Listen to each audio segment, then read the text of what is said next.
trebuie să aibă un interlocutor conștient Dumnezeu ca să lucreze ceva în viața mea. Unul a dormit, poți să-i spui povești, poți să-i ții predici, oricum n-aude, nu știe. Nu poți să primești dacă nu ești viu. Somnul, spune Sfântul Ioan, scărarul este chip al morții. Noi când dormim, într-un fel, suntem adormiți și la cei morți le spunem adormiți, într-o nădejde de înviere. Somnul este chip al morții.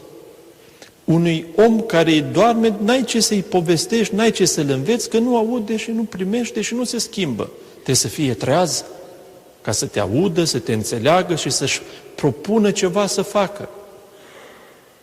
Doar cu oamenii care sunt vigilenți, cu oamenii care sunt conștienți, cu oamenii care își ascult simțurile cele duhovnicești, Dumnezeu poate să vorbească ca să te milostivești spre cineva care este deschis să primească milostivirea lui Dumnezeu. Și care Dumnezeu, ce am spus despre El, care pretutindenea este, nu este limitat de un loc, adică dacă are grijă de dumneavoastră, de ceilalți nu mai are grijă. Nu.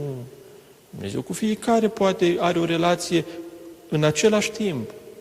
Și încurajator, cântarea a spus, deșteaptă-te ca să se milostivească spre tine Hristos Dumnezeu, Cel ce pretutindene este și toate le plinește.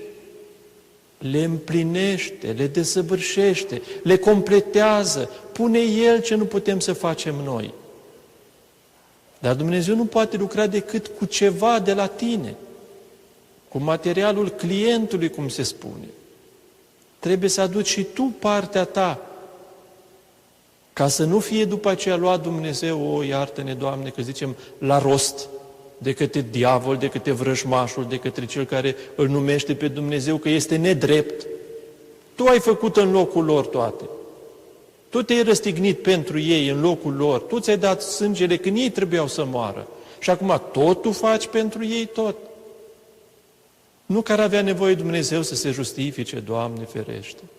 Dar Dumnezeu se bucură văzând pornirea ta, dorința ta, mișcarea ta, pasul tău. Cum s-a spus de multe ori, iarăși zic încurajator, fă un pas către Dumnezeu și restul 99 îi face Dumnezeu spre tine.